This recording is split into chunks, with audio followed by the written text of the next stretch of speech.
Tonight on Here and Now, some students are getting a pass as the province announces it will cover campus fees. Memorial University students are getting an unexpected break. It's actually really great, especially since I'm an international student. I'm having to pay like $20,000 per year. We welcome this announcement and we're very happy to hear that they're supporting us in this way. That story coming up. We're coming close to exactly what our plan is going to be, and we should be advancing that very soon. The latest multi-million-dollar mess at Muskrat Falls. Find out about the plan to fix it. Following a short hiatus, the Come From Away show here in Gander is back on this week. We can't wait to get back to doing it. It was certainly heartbreaking to lose those performances. Everybody involved in the production wants to keep sharing this incredible, moving and compelling story. This is CBC Here and Now.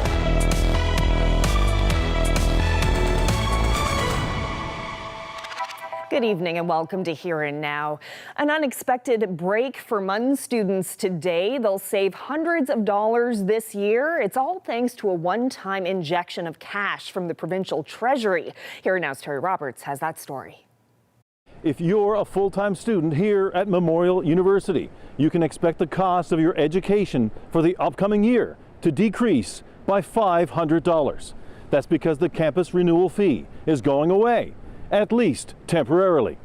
Welcome news for this international student from Bangladesh. That's actually really great, especially since I'm an international student. I'm having to pay like $20,000 per year, which is kind of expensive, but that actually makes me feel good.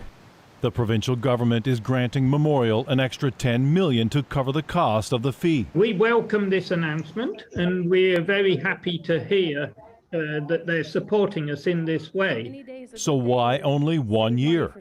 We've got to work within our means, and right now this is feasible for us, and we're certainly excited to be able to offer that commitment to support the post-secondary students here in Newfoundland and Labrador. The education minister said the extra help came out of discussions held in April with students complaining about the financial pressures they are facing. We recognize that there are significant challenges for students in Newfoundland and Labrador, and we want to continue to support them however we can.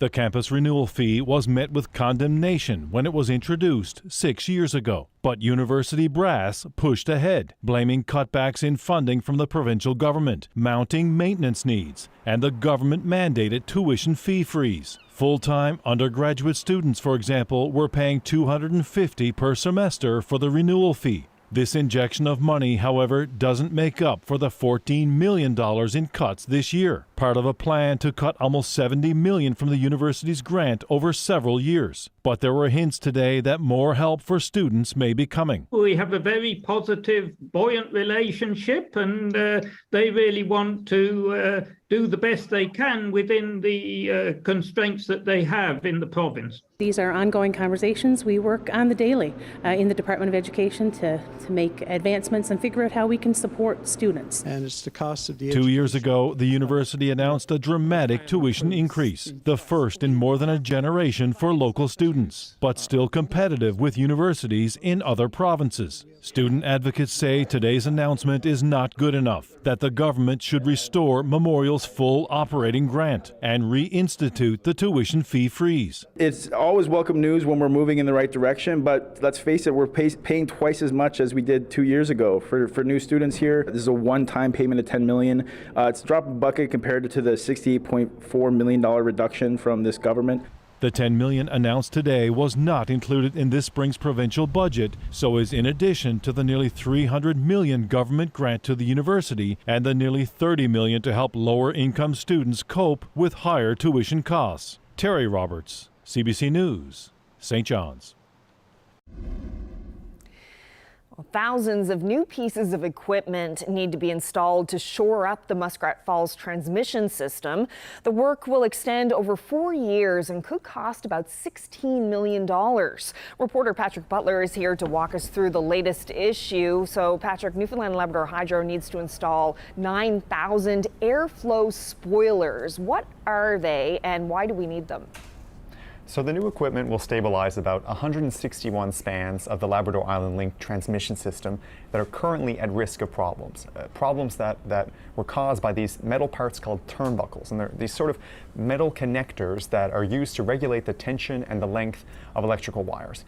Faulty, cracked turnbuckles have led to 5 outages in the transmission system, in the last 3 years. And when the turnbuckles fail, a problem called galloping can occur. And galloping happens when power lines become caked in ice, when wind pushes on that ice, and because the lines aren't taut enough, well, they start jumping and bouncing around, and that can affect transmission.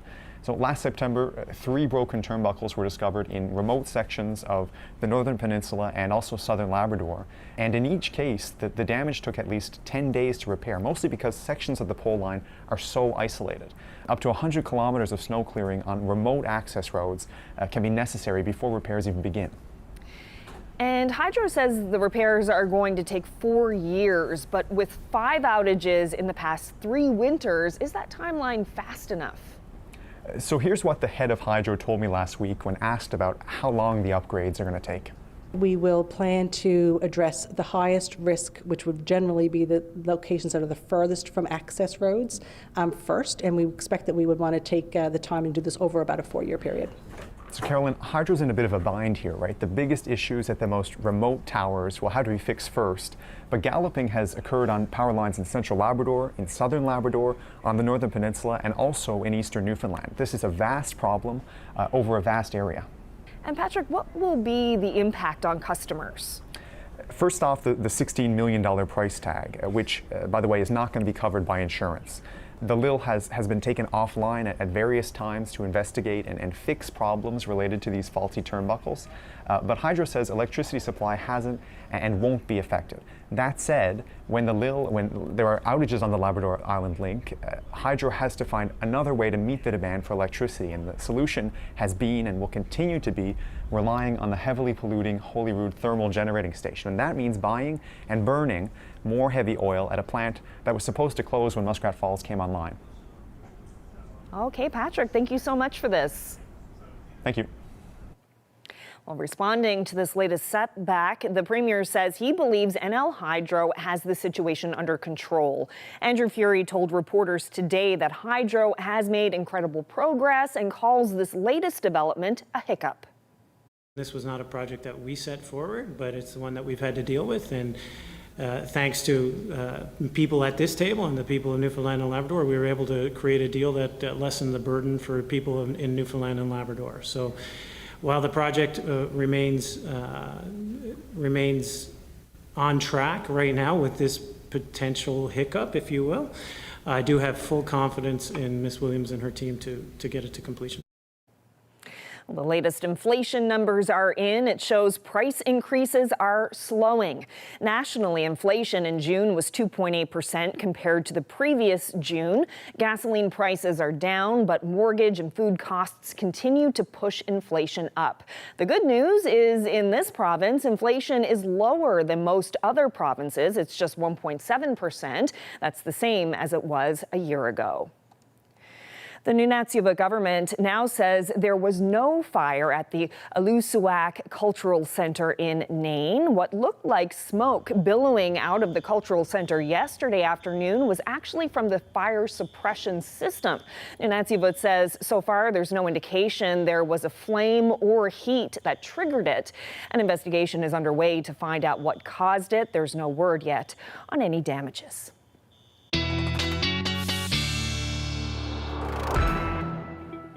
Hi there, I'm Heather Gillis filling in for Ashley tonight.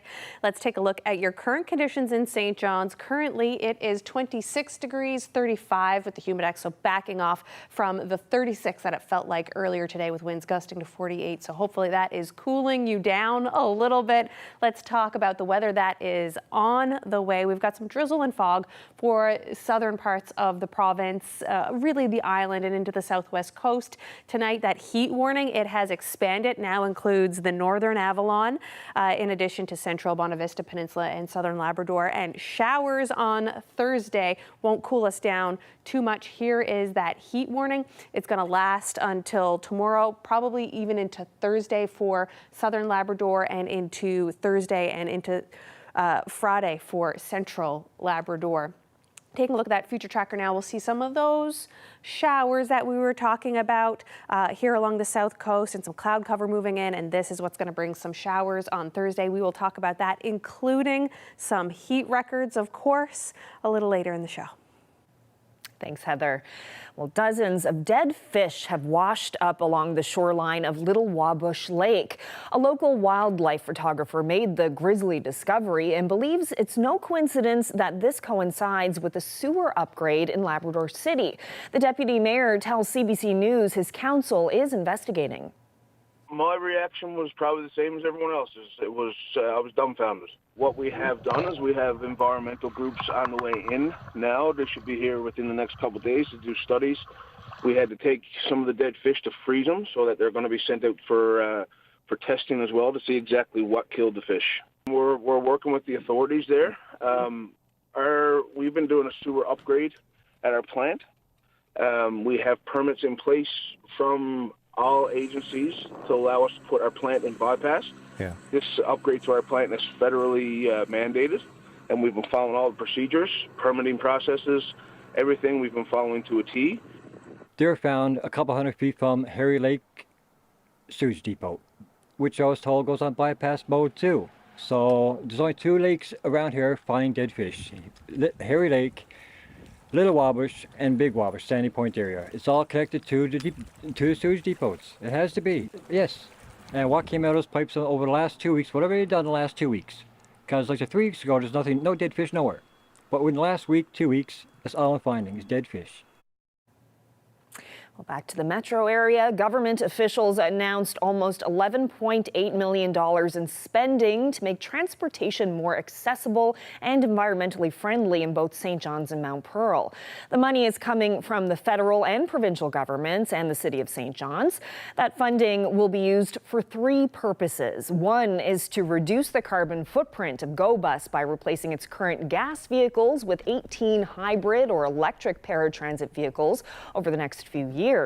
The second is to install solar panels on 120 Metrobus shelters in St. John's and Mount Pearl, which will allow the cities to illuminate bus shelters with solar energy instead of electricity.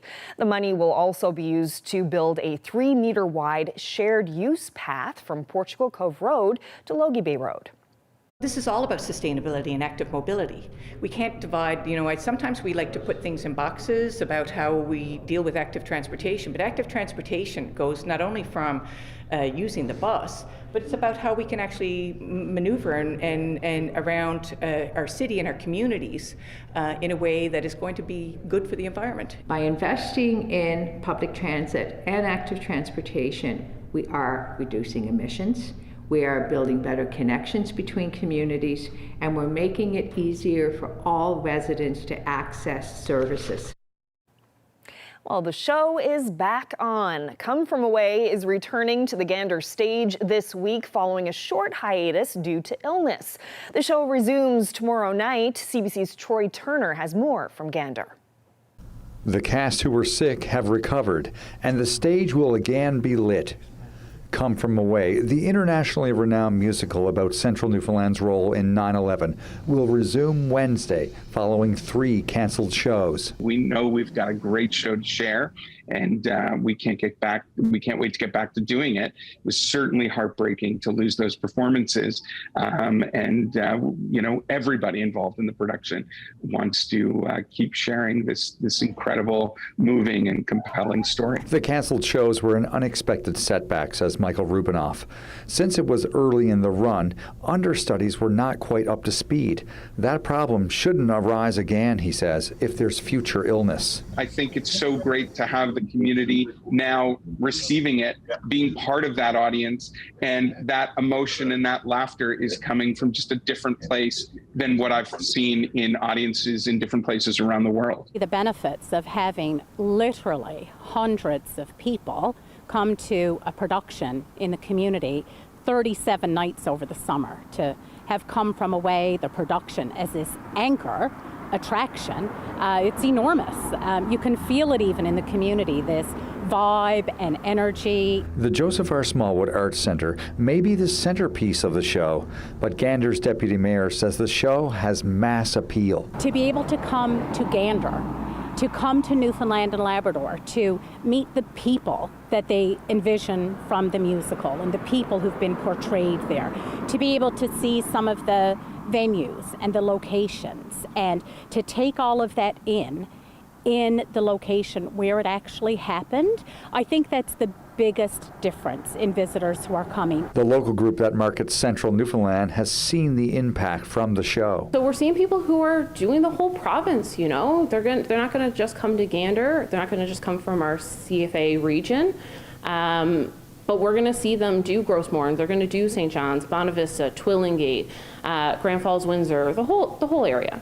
Producers are now looking at ways to make up for those lost performances and are looking to add shows to help accommodate those who had tickets for the canceled performances last week. Troy Turner, CBC News, Gander.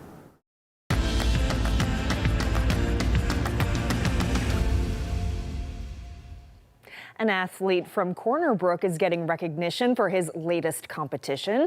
Daniel Moores is back from the Special Olympics World Games in Germany. So how did he do? Here and Now's Colleen Connors met him and his family at the gym to find out. 38-year-old Daniel Moores is a powerlifter. He trains here at the Humber Community YMCA for an hour and a half, sometimes 2 hours. And how often do you come to the YMCA? 5 nights a week. Moores is autistic. He's been powerlifting for 12 years now, competing at the provincial and national levels, but never on the international scale. Moores was selected to recently compete at the Special Olympics World Games in Berlin, Germany. A major accomplishment on many levels. He went away for 16 days on his own, so that was a big challenge for him and us. Absolutely. But you know, they send us pictures of how well he was doing and enjoying the experience, right? And I think watching everyone else, his teammates compete all week, even his coach said when he got his turn to compete on Friday, he was more than ready to try and show that what he was able to do as well. To prepare for such a high caliber affair, Moores trained with Special Olympian and mentor Jackie Barrett. To get to the top caliber of Special Olympics competition, you're dealing with some world-class Special Olympics athletes, and in order to be in the top class and have a chance to win the medal, you have to put the commitment in. Moores competed in the squat category, lifting 170 kilograms and won bronze. Then another bronze for his bench pressing, pushing 112.6 kilograms over his head. He didn't stop there though. Moores placed second in the deadlift category with a 180 kilogram lift, and took home another bronze for overall competition. 4 medals, something no one expected. I'm really proud of Daniel for the hard work and success at the Special Olympics World Games. I wasn't worried if Daniel was going to win a medal or not. The goal was for him to just set personal best, and anything else was just a bonus. But I'm really happy that Daniel won the 4 medals, and I say for Daniel, his future looks bright. To come home with a medal in each of the events he could have a medal is a big accomplishment for him, and it's good to see for his hard work because he trains hard, that's for sure, right? Moores has received accolades from many in the city with a big hero's welcome on his return last week. But he is still training hard, and he's not done yet. 3, 2, 1. Moores and Barrett will soon start the regimented training routine to prepare for the Provincial Special Olympics in spring 2024. Colleen Connors, CBC News, Corner Brook. Oh, I get a pain in my back just watching him lift those weights. Congratulations, Daniel. Well, staying with sports, tennis is about to return to Riverdale Tennis Club. There haven't been any games played this summer, but that's about to change in a big way. For the past few weeks, crews have been busy rebuilding and resurfacing the club's 6 courts. It's all part of the plan to have the courts ready for the Canada Games in 2025. Well, we're rebuilding them. Did a bunch of paving work down here earlier in the year, and the pavements had time to cure, and now it's time for surfacing. What we had before wasn't suitable for competition, So this opens up a host of possibility now for provincial and regional competition. Just wasn't possible last year. I think it supports a brand new era for development of the sport. Riverdale for St. John's Tennis and for Tennis Newfoundland and Labrador is incredibly important to the junior programs. The facility was getting tired, the courts were in poor shape, so there's been a little bit of interruption where we haven't been able to get the kids out on court this spring. But hopefully by August, we'll be back outside with junior programs, and it's what the kids and it's what the parents love to see. So it'll really help spur growth of the sport. So the planning started late last summer, and you've got to go through all the zoning, development approvals, all that stuff, which we did. And we started 1 week after the opening of the asphalt plants, I think, in the spring, or maybe a little bit before. And, basically we're within 30 days of schedule, and all of that 30 days is really the result of St. John's summer. It's a brand new start for us. It's probably been 20 years since any work of this scale has been done in tennis in St. John's. So we'll get brand new courts, sort of for a brand new era of tennis in the lead up to Canada Games. People were frustrated, they weren't getting through, they don't know where their cabs are, they don't know when to expect them. All that is gone. Ordering a cab? There's an app for that. A local company is trying to up its game by launching an Uber-style app. I'll speak with the owner of Jiffy Cabs coming up. And this heat has really been the story of the week. It is hot, hot, hot with our highs today pushing even higher. Feels like 40 in some places. We'll break all that down after the break.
another hot and sunny day. We are on a roll, Heather. It is so hot outside. With the humidex pushing 40, even 41 in some places. We'll get to that in just one moment.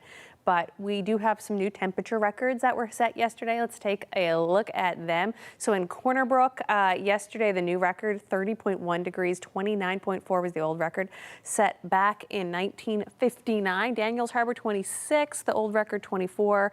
Deer Lake, new record of 31.5, 27 in Lassie, 29.5 in Tullengate, and 27 in Winterland down in the Burin Peninsula. Moving on to today's highs, really, really hot day right across the province, pretty well above 20 except for the southwest coast and south coast here, but 27 in St. John's and well into 30 and past 30 with the humidex. For Central, you see 32 there on your screen, and even up in Labrador, 33 in Cartwright and Mary's Harbour, where they were really hot there as well, and into Central Labrador, and even Nain, 28 degrees in Nain today. That's 10 degrees higher than your normal max of 18 degrees according to Environment Canada. Taking a look at those humidex temperatures now, because that is what everybody is talking about.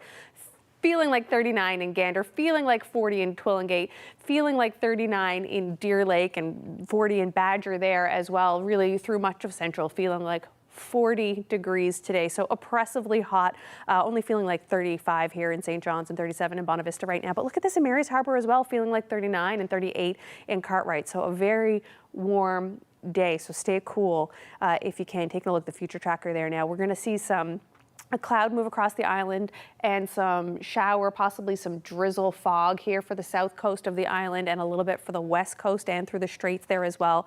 And we'll see that precipitation kind of move here by Wednesday morning. By the time you get up, you'll still be seeing it along the south coast. And this is what's going to bring some showers on Thursday. We'll take a little look at that later on.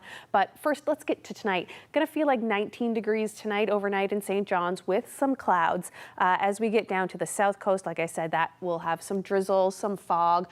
17 degrees in Marystown, 16 southwest coast, Port aux Basques. Overnight lows of 20 with a chance of showers into Central and a chance of showers into the west coast as well and the straits. Few clouds for St. Anthony, and for the most part we'll have clouds into Labrador with your temperatures in the high teens for Happy Valley, Goose Bay and Cartwright, and about 14 for Nain and Lab West, where you will also be picking up a chance of showers in the overnight. Taking a look at our future tracker now. Again, when you get up tomorrow morning, we're going to see some of this cloud burn off for some northern parts of the island where we're going to feel really warm again tomorrow, and some showers moving across as we go on into Thursday for the northern peninsula.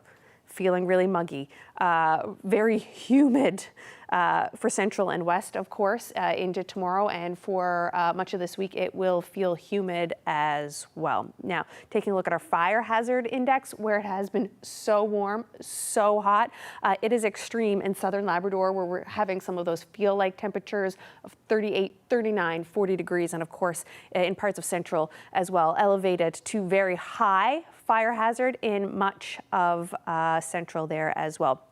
Tomorrow for St. John's, 29 degrees, the red number, that's your humidex value, feeling like 37. 30 in Bonavista, feeling like 37 as well. For the south coast, the southern part of the Avalon, we could pick up some showers there tomorrow, 18 degrees. That seems like the cool spot, but it'll be warm inland, of course, feeling like 31 with some showers possible in Marystown as well. As we move into Central, again, tomorrow, going to be in the 30s, feeling like almost 40 with that humidex, but down along the south coast, we could pick up about 2 millimeters of showers, 19 in Harbour Breton tomorrow. As we move further west now, similar in Burgeo and Port aux Basques. Not a bad day for the west coast. We could have some showers in the afternoon, mix of sun and cloud. Otherwise, though, feeling like 38 in the Humber Valley and 35 on the Bayvert Peninsula. And as we head up to the northern peninsula, some showers in Port aux Choix and in the Straits. 24, feeling like 27 in St. Anthony. And again, those really warm temperatures in southern Labrador. You are also going to be underneath that heat warning. And as we get into central Labrador, in the 20s for everybody, feeling like 31 in Happy Valley, Goose Bay, where we will pick up some showers. We'll have your long range a little later in the show. Well, as the City of St. John's explores changing bylaws to allow companies like Uber to operate in the capital city, one local cab company is upping its game on the customer convenience front. Joining me now is Jiffy Cab owner Chris Hollett. So you have introduced a new app. Can you tell us about it? So it's all the same functionality as you'll see with other ride shares. Very user-friendly, very easy to use. I mean, you just simply download the app, create your account, order a cab. Simple as that. It'll track you exactly where you are to your location. You can drag it if you want to, say a couple doors down, or you want to order a cab for somebody else. You're able to do that. You pick up put your drop-off destination. You get an estimate, and then you get an estimate on how long the taxi will be. I mean, the biggest thing that we've been seeing previous to this is people were frustrated. They weren't getting through. They don't know where their cabs are. They don't know when to expect them. All that is gone. You don't even need to speak to a dispatcher anymore. You can just order a cab and get updates as the ride progresses. So it sounds like it works a lot like the Uber app does. Exactly the same. All the same functionality. Right now, we're not taking payments in the app. That's a feature that we're exploring for down the road. Okay. Yeah. So what prompted you to launch this app? We had been working on this project for, a better part of 10 years. It only became feasible probably right around the time COVID hit. Then we couldn't really roll it out. Everybody felt the crunch. We're still not fully recovered from that. So hopefully this will allow us to recover the last bit of the way to where we were previous to COVID. So is this kind of in anticipation of those other bigger companies potentially coming to St. John's so you can better compete with them if they come? Well, yes and no. Like I said, this project has been a long time in the works. It only became feasible, a couple of years ago, but we only had the extra funds now because we're still in the recovery phase from COVID. Obviously, it'll give us a leg in the competition world if they ever do come. But what I think now is that people will see a faster service, a more transparent service. I know we're not the only ones doing the same type of app in the city. So I think the overall user experience in the taxi industry, they'll notice a great jump in efficiency, speed across the board. Hopefully, we won't even need to have the ride shares here because, there is still a Friday or Saturday night, very busy time. But this was our first weekend with it. We were down half the missed calls that we had because we were able to capture so many more with our system. People were getting cabs dispatched within 12 minutes of a booking on a Friday or Saturday night. Those numbers are really good. For example, today, Tuesday, it's been about 3.5 minutes by the time the car gets dispatched to when it gets arrived. So our numbers are excellent through the week. They're obviously a bit strained on the weekends, but it's something that we're working through. And I think that as more people start using the app, you'll see a greater, greater user-friendly environment. Once everybody's got a profile in the system. Yeah, and so it is super new, but what has the feedback been like so far? Have a lot of people downloaded it yet? So right now, our numbers for the Google Store was about 1,200, and we only launched last Wednesday. The Apple Store was about 1,400, so 2,600 people downloaded the app. You don't necessarily need to use the app to book a cab. To take the automation. So if you call a cab from your address from a landline, say, when you call back again, say, would you like a cab at this address, press 1. So not only is the app very crucial for this, but the system, building a database, building addresses for phone numbers makes the customer experience much faster, much easier. There is an argument when it comes to transportation in the capital city that it's best to keep it local, to keep local cab companies in the industry as opposed to bringing in these multinational gigantic companies to take up some of the profits. Does something like this kind of strengthen your argument against allowing those big companies to come into our market? I definitely think that's the case. We're a local company. Every taxi company here is owned locally. Anything that we do, any profits that we make, we feed back into the company or feed back into the community. Right now, we do partnerships with Ronald McDonald House, Salvation Army, Vera Perlin, local sports teams, car shows, any type of sponsorship that people come to me, I'm generally very receptive to that, and I want to do something whenever I can. Someone like Uber or a company like Uber they're sending 45 to 65% of any profits gained out of the province. Therefore, the money is not being injected back in. They say every dollar spent in the province is actually $3 spent because it gets spent 3 times after the first time. I haven't heard of Uber doing any really community outreach, any benefits, anything like that for any local company or any local city that they're involved in. Well, Chris Hollett, thank you so much for this. Thank you very much. Just kind of like put your glove out like this, and then just follow where the ball goes. Well, how hard can it be? We put our CBC colleague Amanda to the test. More from the North American Indigenous Games just ahead.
Athletes at the Indigenous Games can spend years practicing and improving their skills, but the CBC's Amanda Gear is getting a chance to see whether she has what it takes to join the team after just one practice.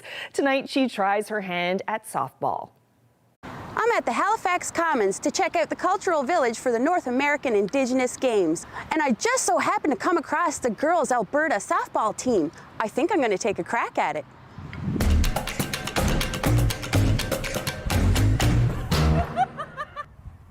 Hi, I'm Amanda. I'm Maddie. Can you show me how to throw a ball, Maddie? Let's go to the field. Come on. You want to stand and just with your foot kind of back. Okay. And the other one. Oh. You take the ball and you step into it. I feel like I'm going to make it to the big leagues. Now, how do I catch a ball? Just kind of put your glove out like this, and then just follow where the ball goes. Okay, try not to hit me, Maddie. I did it the first time! So, Maddie, do you think I'm ready to join the team? I think so. Let's go! Yay,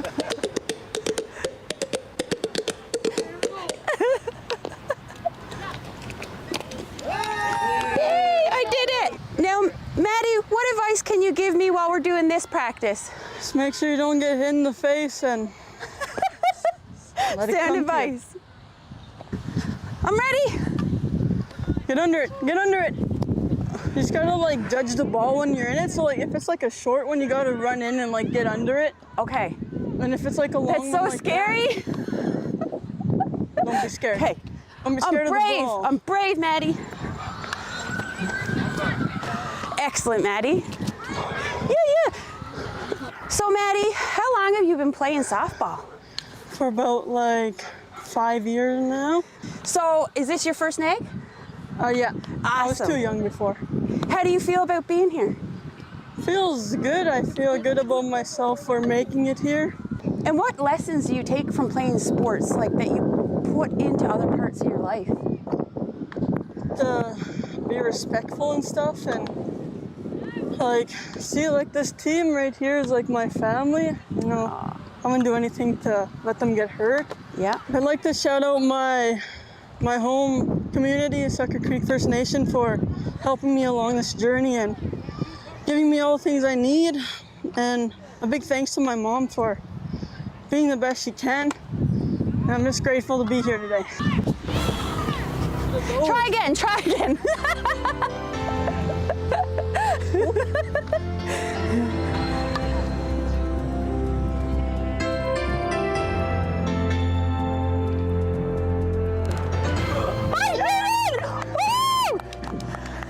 Well, that was a lot of fun, and I think I got a good shot at making a softball team back home. But this is more my speed. Here, puppy. Here.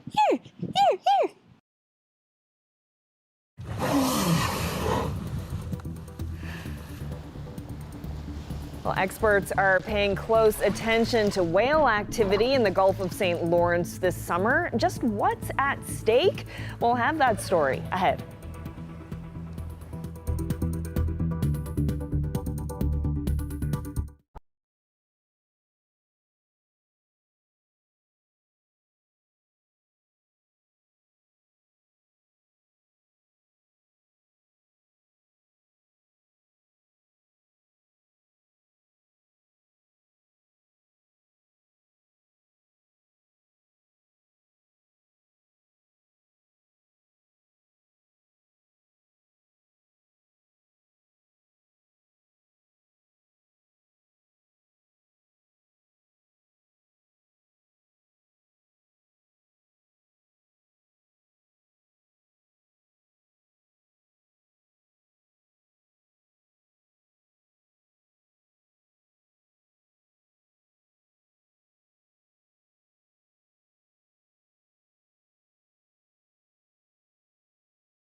Well, crews are hoping to detangle an endangered right whale that's been spotted in the Gulf of St. Lawrence. The animal appears to be carrying a long tailing line, but poor weather has prevented people from reaching the whale.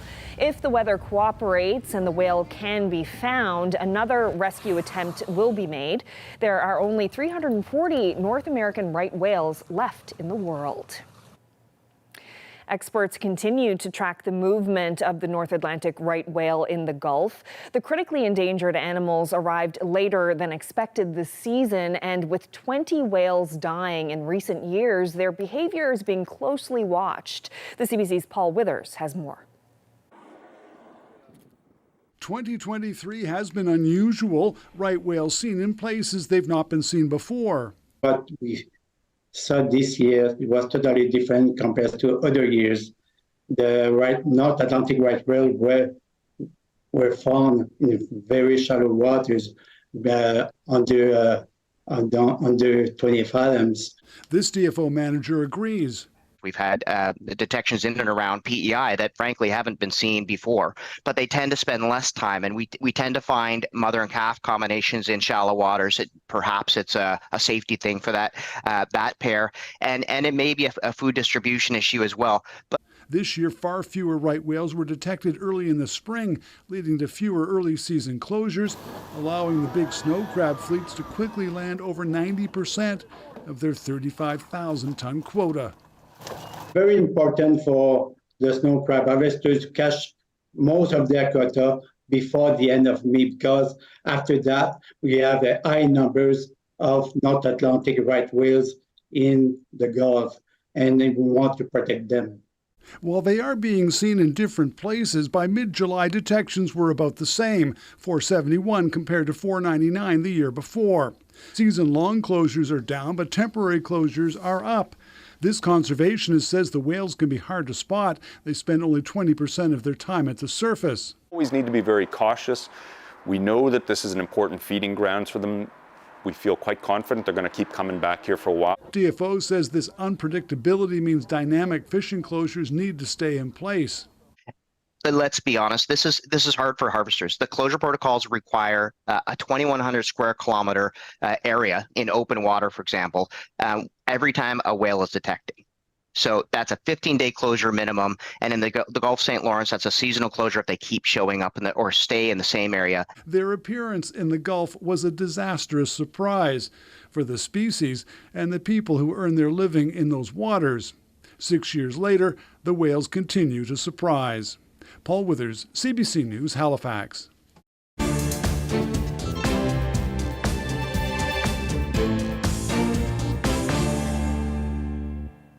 The rising cost of living in Canada has hit pretty much everyone, but those with lower incomes are feeling it the most. A report released today outlines how tough it is for those earning minimum wage to afford rent.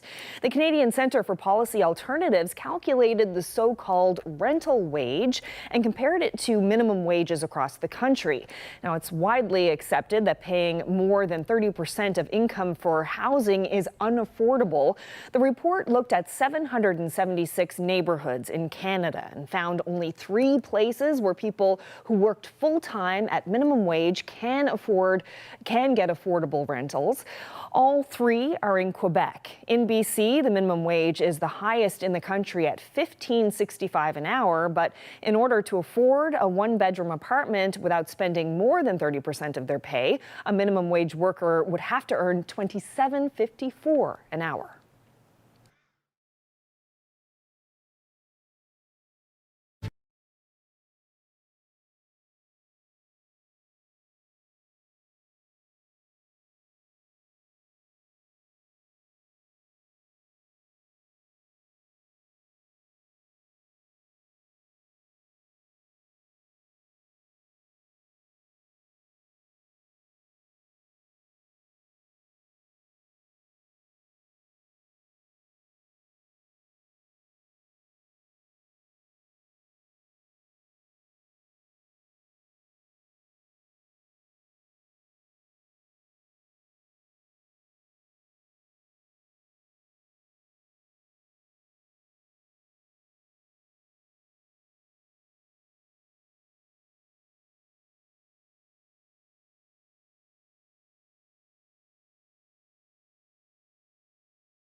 Well, Tuesday is Gardening Day on CBC Radio's The Signal. Todd Boland from Munn's Botanical Garden was Adam Walsh's co-host today. Now, Boland says the bugs are back and they're hungry. Here is his advice for those growing fruits and veggies. We're already seeing at the garden now is the broccoli, the cabbage, the kale. We're seeing the green grubs, you know, so that's the larvae of these white butterflies you see flitting around. And, you know, as soon as you put your transplants out, they start laying their eggs immediately, right? So those little grubs, they can sneak in there. You don't even notice they're there because they blend in pretty good with the foliage. So, you know, I basically walk through each day. If I see the grubs, I squat them. If you're a lazy gardener, you can, and some of us are. That'd be a good book. I'm sure there's been a book or multiple books on this, but that's a great book title. Yeah, The Lazy Gardener. And you can use a product called BT. And BT is a bacterial, and which is specifically only kills the larvae of butterflies and moths. So you can use that for your green grub. It won't affect your pets, won't affect you. It'll work on leaf rollers, you know, so if you have a number of different insect problems, and most of our insect problems usually stem back to either being usually moths are the biggest problem. And so that BT will be a good product to use on those. Keep an eye out for those who have things like currants and gooseberries. The sawflies are getting on the go now, and they can strip your bush almost overnight. Okay, so you know, as soon as you start to see the first bit of damage on those, hit them either with insecticidal soap or get out your gloves and start squatting. It's great satisfaction in squatting all these insects.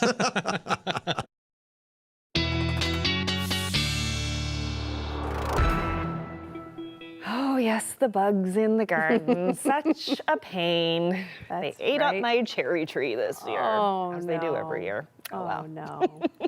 Well. Okay, so it is nice weather for the bugs and for your plants. garden. Yeah. Absolutely. Really hot. I guess everything will need a lot of water, just like we will need a lot of water because it's going to be hot again tomorrow. It's still warm throughout the rest of the week as well, but some showers moving in, making it a touch cooler. Okay, good. Yeah, so let's take a look. Okay, so look ahead now into Wednesday into Thursday. You can see some showers pushing across the southwest coast and right across central into parts of southern Labrador and into Lab West as well, and into northern parts of Labrador. And what that will bring our way on Thursday is really a chance of showers island-wide. Temperatures still quite warm into central Newfoundland, 28 in Grand Falls, Windsor, and 29 in Gander. So you will still likely be under that heat warning as of Thursday, 27 in St. John's, but cooler into the Straits at 16. Still warm in Cartwright and through Happy Valley, Goose Bay, but temps backing off a little bit in Lab City as well. And what we will have in this area of the province in Labrador is a mix of sun and cloud with a chance of showers for you folks. Moving on to Friday, it looks like we'll have some showers push up here as well into southern parts of the island and in through central possibly. And that will bring us on Friday some showers here on the east coast, a chance of them. And same for much of central and southern parts of the island. Still, you know, about 28 degrees in through central Newfoundland, so that's still in the criteria range for heat warning. So you could still see just for central parts of the island that heat warning sticking around. Cooling off down southwest coast, 19 expected for Port aux Basques, 27 in Corner Brook with a mix of sun and cloud, and a mix of sun and cloud right through the Straits and St. Anthony and up into Cartwright. It will still likely be warm for you folks as well. 28, mix of sun and cloud for Happy Valley, Goose Bay. Some sun, some cloud in Nain and 20 degrees, but you could pick up some showers and looking like a pretty decent day in Labrador City, Wallbush area as well. 23 for you folks. Taking a look now at our extended, we'll go a little further afield. St. John's, Eastern Newfoundland, tomorrow looking hot, a mix of sun and cloud for us, overnight low of 20. You know, cooling off a touch on Thursday, possibly some showers and some possible showers on Friday as well, with our temperatures backing off then into the mid-20s, feeling a little bit more comfortable for folks. Into central Newfoundland now. It looks like, again, Wednesday, 31, still a really hot day, but showers for Thursday, Friday, Saturday, Sunday, possible 28 Thursday, Friday, just dropping by 2 degrees heading on into the weekend. For western Newfoundland, it's looking as though we could have some sun and cloud tomorrow with some showers possible there. 26, 25, 27 degrees. Cooling off with some showers possible for Saturday and Sunday. And as we head into Labrador, you know, things kind of looking a little showery there as well. For western Labrador, some sun and cloud Wednesday, Thursday, picking up some showers. Temps in, you know, the low to mid-teen 20s for you folks, and 60% chance of showers Saturday and Sunday. Wednesday, for western Labrador, some showers and some on Saturday and Sunday as well. And here is our photo of the day. The food fishery is on the go. So this is someone's supper, and that someone is Kim Plowman. So thanks for sharing this with us, Kim. It's a lovely photo of splitting fish. The lighting and the texture on that is actually really nice considering the subject matter. Thank you very much for that. All right, well, that's it for us on this Tuesday evening. Thank you so much for spending part of your night with us, and I hope you enjoy all this wonderful weather. Good night.